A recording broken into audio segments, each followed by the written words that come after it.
important parce que Annick a été l'une de mes plus proches collaboratrices. Vous savez, quand vous travaillez au cabinet du maire, quand vous organisez entre guillemets sa vie, quand vous planifiez les choses, vous devez travailler avec beaucoup d'intelligence, beaucoup de sensibilité.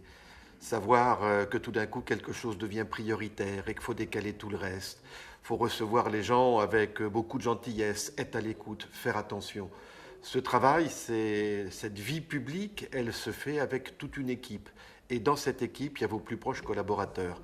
Annick, comme Joël Riette, pendant plus de 30 ans, l'une et l'autre, ont travaillé à mes côtés.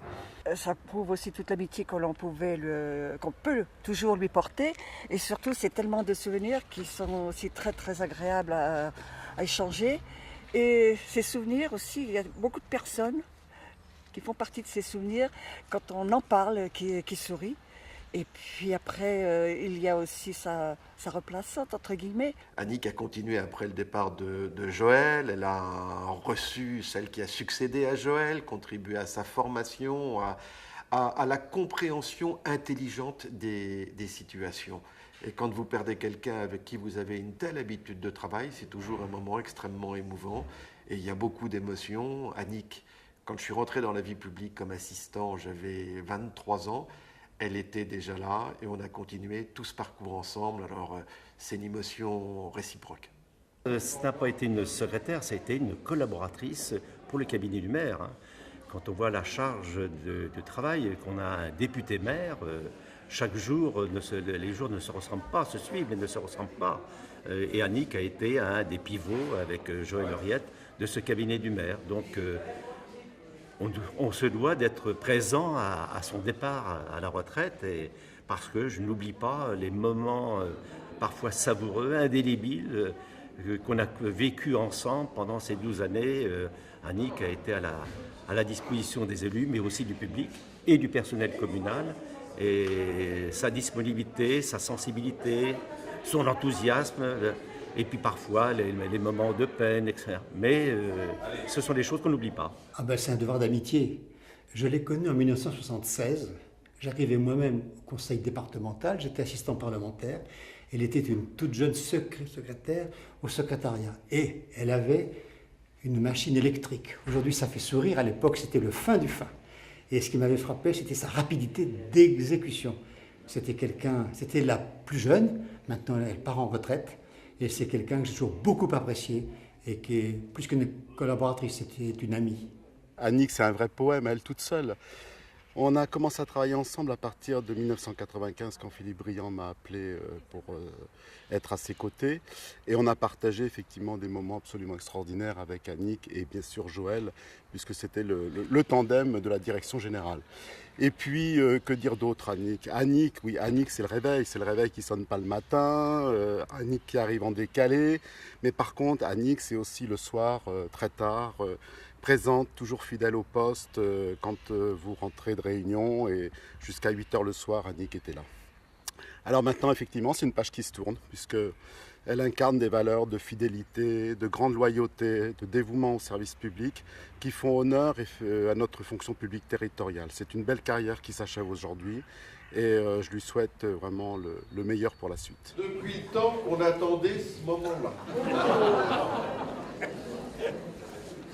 Non pas parce que c'est le jour du départ, mais parce qu'elle y a souvent pensé. Je vais d'abord saluer tous ceux qui sont là, le maire de Tours, son Altesse Jean-Louis Subot,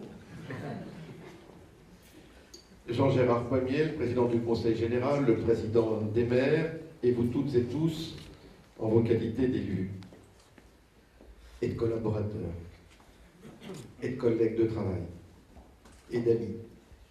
C'est une page qui se tourne.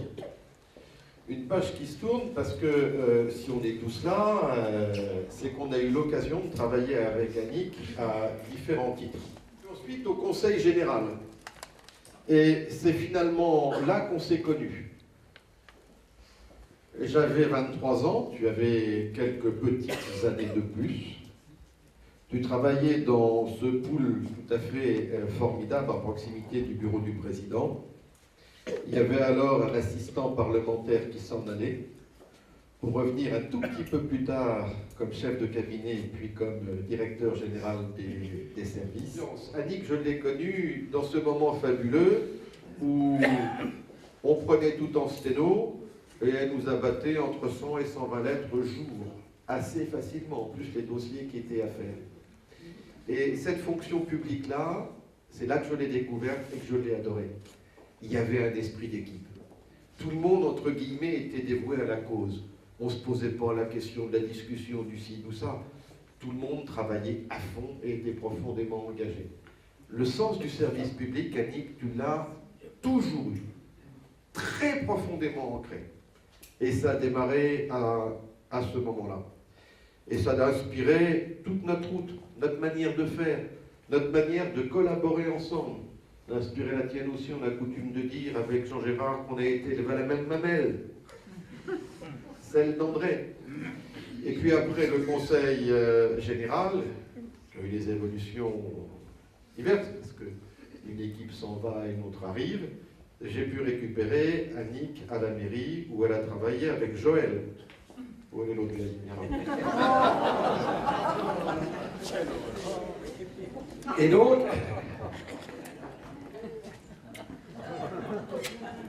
Et donc j'avais mon doublon Nana. Et elles ont très bien travaillé ensemble pendant des années. J'ai passé des moments tout à fait extraordinaires. En gros, il peut se passer n'importe quelle catastrophe, vous tombez sur Annick ou sur Joël, elles relativisaient les choses. Enfin bref, on pouvait plaisanter, on pouvait rire, on pouvait s'amuser, mais on travaillait toujours beaucoup. Alors profite bien de ces grandes vacances. Je sais que tu resteras mobilisé, que tu feras un tas d'autres choses. N'oublie jamais que cette maison, tu as contribué, toi aussi, à la construire, à la solidifier.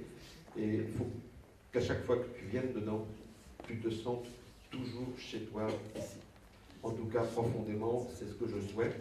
Et au nom de tout le monde, je vais t'adresser des vœux de bonheur, de sourire, de rire, et toujours d'engagement.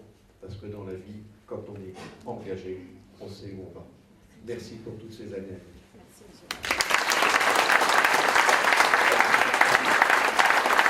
Gérard, pour un petit mot.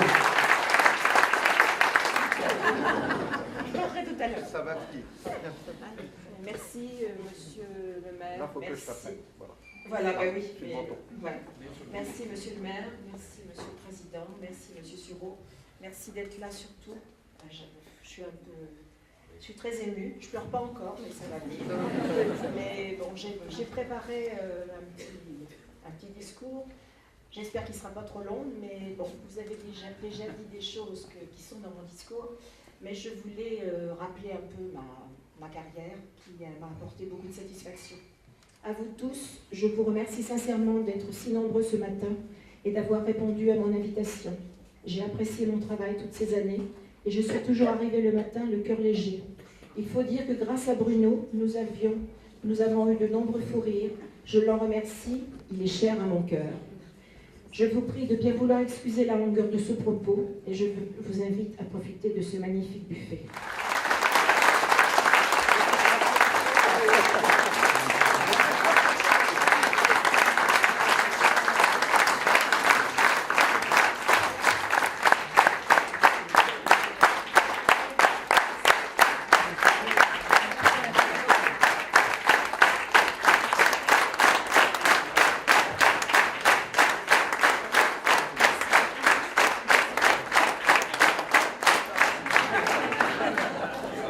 C'est magique. Regardez. Applaudissements.